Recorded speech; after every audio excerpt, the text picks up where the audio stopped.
Hello my friends, welcome to a new episode of the Art Time channel focused on photography. In this episode, we will showcase the camera that represents an important challenge in this category, the entry category into the world of full frame, which is the Nikon Z5 camera that was announced. We will discuss the image quality and video quality that this camera offers, in addition to its closest competitors in the market. I will make a comparison in this regard, and finally, I will give you my personal opinion about it.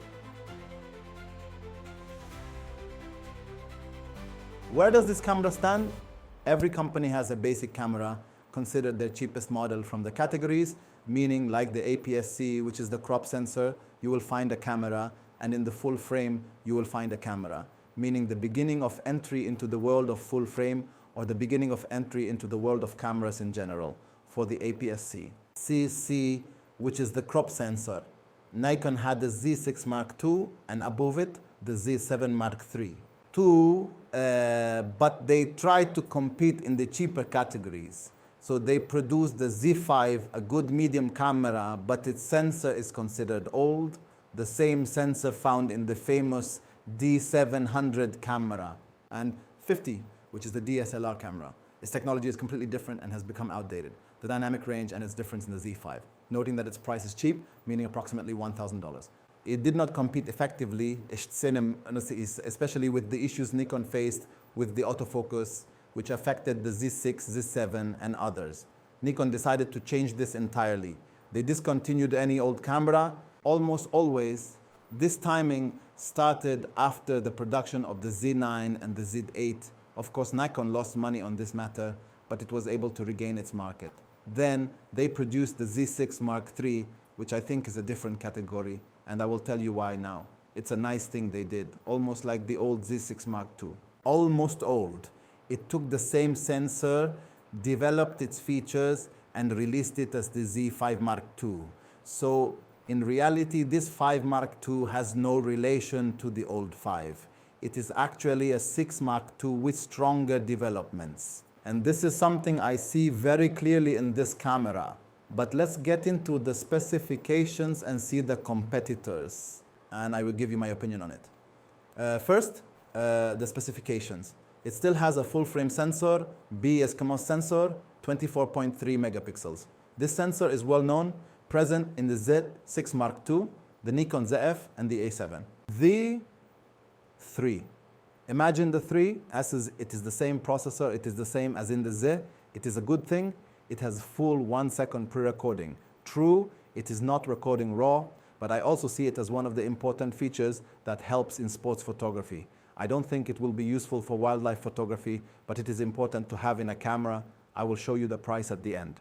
It welcomes. The number of shots with the mechanical shutter is 11 frames per second RAW, 14 frames per second. The number of frames with the electronic shutter is 15 or 30. You can choose one of them, but they are all in JPEG, and I find it logical at this price for such a camera, and this is different from the Z7. The 6 Mark III, which is not capable of shooting RAW, can take around 20 frames per second. It has 9 types of autofocus: humans, animals, birds, insects, planes, and cars, which is a good thing. But what is strange is that it has a separate bird shooting mode, yet it is not available in the Z6 Mark III. And this is what I'm noticing about Nikon. It struggles with this type. Unlike Canon, where the auto system and its focus are almost consistent across its categories without many differences. The body is similar to that of the Z6. A lot similar, a bit smaller. As for video, it shoots in 4K at 30 frames without any cropping. Excellent 4K at 60 frames, but with a crop of 1.5, meaning crop frame will work with this technology. It's possible to record 10-bit through HDMI, and it's possible to record RAW externally. This card, this is also a feature in it that's not present in other cameras. Same video. The focus points in it are 273 directed points. Of course, it's not a significant amount, but for example, in Canon you will find more, and in Sony more than these points. It supports eye tracking for humans and even animals. In the video, there are 2 important points in the body that include in-body stabilization. And we will see where this difference is, especially in the Canon EOS R, which has 7.5 stops. And this is a very excellent feature. It supports dual SD cards. And I also see this as an important point because, for example, the Sony a7C Mark II has that. One SD card, knowing that the a7CR also has one card. One SD card, knowing its price is $2,500. So I find this strange, but Nikon provided it. Its battery is the same as the Nikon batteries found in the Z6 Mark III and supports charging via USB Type-C. Nikon changed the screen here to a flip-out screen, like video screens. I honestly find this better. Of course, nothing compares to the Sony screens in the higher categories. Those are the best. But the screen is 3.2 inches. A flip screen that you can use for taking video itself. Eye viewfinder here is good for the first time. Nikon introduces this at a level of 3.7 million dots. An electronic OLED viewfinder that can reach 3000 nits. The lighting means this is good. An HDMI port, but it's micro. Unfortunately, a microphone and Type-C headphones are all available. There might be connection via Wi-Fi or not. Bluetooth. These are the basic specifications and the camera body. As for image quality, the sensor is known. It's not new, it's 24 megapixels. It's the same as in the Z6 Mark II. A good sensor found in the Z6 Mark II and also in the A7. With Sony, this sensor is good in terms of dynamic range, but its readout is slow, meaning it's average, not very high dynamic range, and its readout is not very fast. I see it as the standard, and I find it good even in this generation.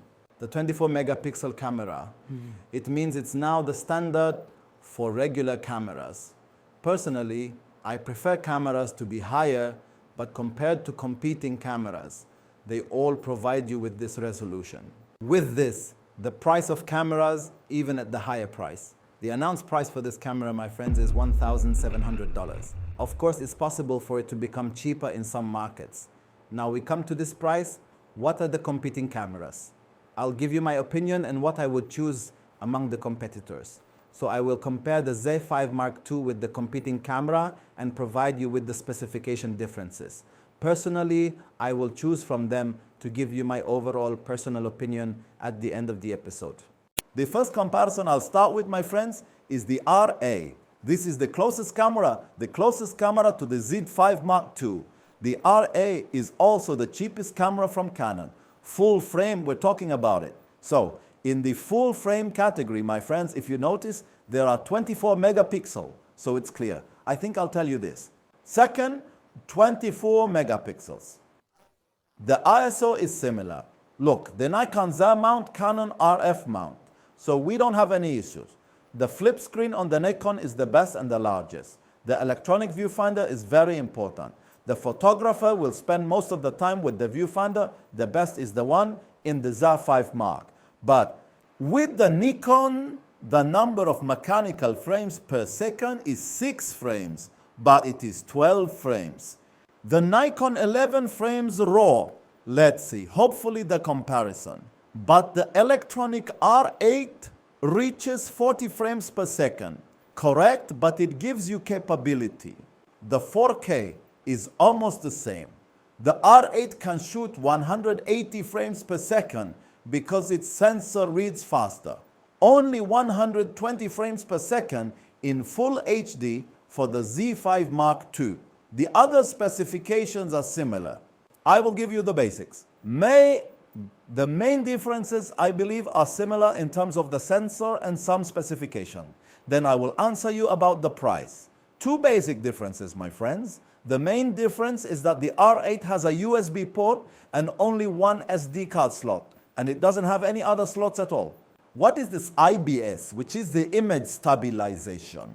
Unfortunately, it is not present. Of course, it's not present, but regarding the more important topic, I mean, look at what's available in the Nikon compared to what's available in the Canon. So the main differences between the R8 and the Nikon Z5 Mark II are the card, the slots, the available card. The R8 has only one card. The Z5 gives you two cards, allowing you to save the same images on them. This is important because you can save your images in two slots simultaneously.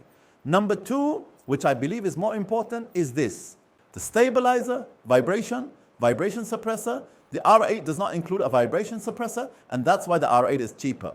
priced at approximately $1,200. It is the cheapest full frame available in the markets. Of course, the Z5 Mark II is still close regarding this topic, but it's more expensive. Now, what do I personally choose? What do we choose? If I have filming that requires movement, I still prefer. I prefer the Nikon, and this is the first time I prefer Nikon over Canon. Of course, Canon is better at autofocus. Keep in mind that it is still better in autofocus, but image stabilization is very important if you have strong movements or a lens with some zoom that you need. The R8 assumes you are buying lenses with stabilization, and even with that, it doesn't reach level 7. Stop, this is almost the only difference between them. Is this difference worth the price difference? As I told you, the type of shooting went out. If you, for example, shoot, because you're capturing still photos, you put your camera on a stand, in my opinion, the R8 is cheaper and better. Even if you shoot portraits with high shutter speed, I find it very excellent. But if you have movement, especially in video, the image stabilization will benefit you greatly with the Z5 Mark II. As a practical comparison, it will succeed for you. The Z5 Mark II, even if it's a bit more expensive, keep this in mind. Let's move to the second camera. Now I will show you two cameras, friends, from Nikon itself.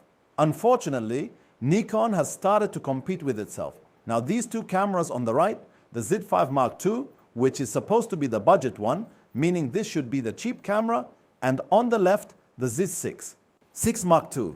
Nikon is still damaging itself, like when it shifted from DSLR to mirrorless. I am one of the people who was affected by this issue. The lenses we had purchased were ruined. I had bought 6 lenses, complete with 3 lenses from 14mm to 200mm, and 3 lenses which are the golden lenses at a very high price. Suddenly, Nikon said that the DSLR lenses will not work properly on to mirrorless, and this was the worst thing that happened with Nikon that made it lose a lot of market share. Here, the same thing with the Z6 Mark II. Unfortunately, I can no longer recommend it. Its price was $1,500. It was a good camera compared to it now. The Z5 Mark II. It is supposed to be cheaper than the Z6 Mark II. By the way, they put the same sensor in it, but gave it higher specifications than the Z6. Mark II.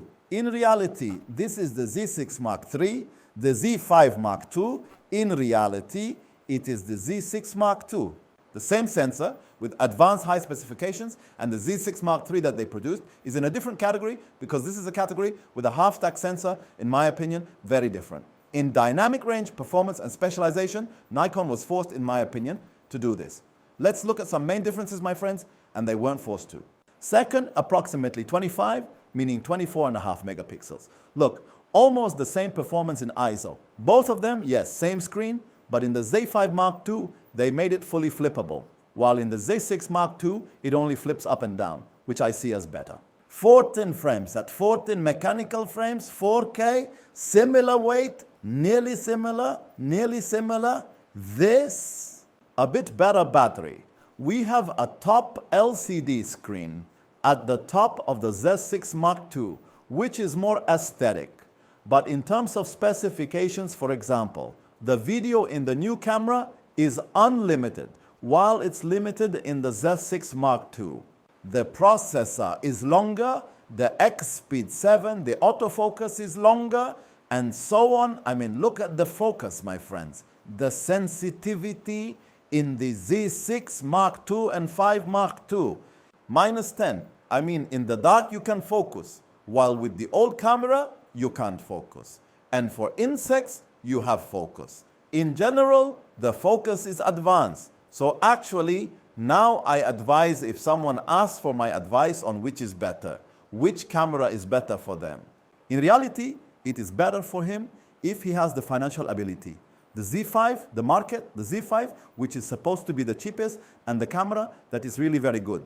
But it is the one that Nikon gave higher specifications and made it the main one currently, so that the one who comes to buy, you should only buy it, for example, at a very cheap price, or if you have a landscape that doesn't require these technologies and focus and so on. I mean, it's the same sensor for my friends, the same sensor, 200 double SD card, so there are almost no differences between them. The body is the same, I mean similar. There aren't many differences. About this thing I want to talk about. I find it strange the Z5 Mark II competes with the Z6 Mark II and surpasses it in specifications. This is what happened. How does it compare with the actual Z6 Mark III released by Nikon? Here, of course, the Mark VI Mark III is about $2,500. A half stack sensor, so its speed will be higher. The shutter you'll get is higher. The video you'll get is higher. But the dynamic range will be better overall, right? That is to say 24 megapixels. But as I told you, in my opinion, it is suitable for sports photography, wildlife, and video. The Z6 Mark III is the best for portrait photography, landscapes, and street photography. The Z5 Mark II will be the best, and I think it will also impact the market very clearly in this way. God willing. So if you buy the Z5 Mark II, you no longer need the Z6 Mark III, unless, as I told you, if you have video shooting, wildlife photography that requires a bit higher shutter speed, or sports photography. I mean, honestly, I can't compare these basic differences for you, and the Z5 Mark II is cheaper, and the image quality will turn out. Our problem now is with Sony.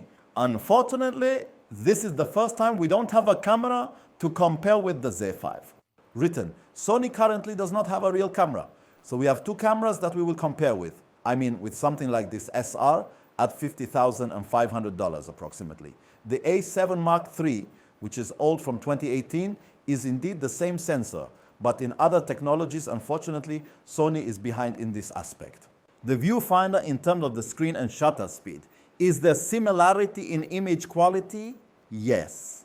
But in general, the Z5 Mark II will prevail, meaning 14 frames per second, 10 frames per second here, only 10. And the electronic shutter doesn't give you much, while here it gives you 30 frames per second. Pre-shooting is available in this camera. A 7 III, I don't want it. The A7 III is currently considered old. Its production has stopped. Unfortunately, Sony.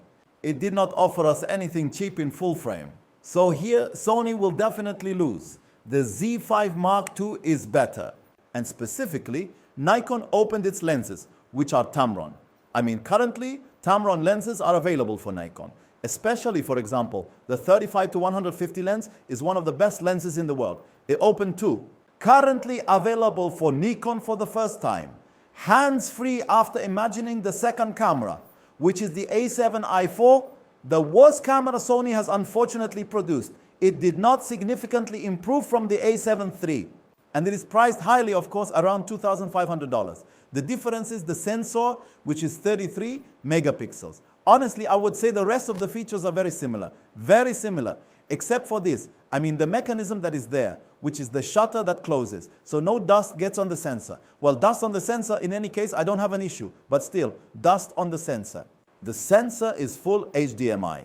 The battery is better in Sony. The Sony battery is better than almost all other batteries, but in reality, I don't have. For example, the shutter is 14 frames per second in the new Nikon, only 10 in the Sony. Sony is currently behind, meaning the A7 IV camera. I really am not recommending it to anyone. Honestly, we are waiting to see what Sony produces, as unfortunately two Sony cameras do not have the capability to compete with these. We still have a camera from Sony, by the way.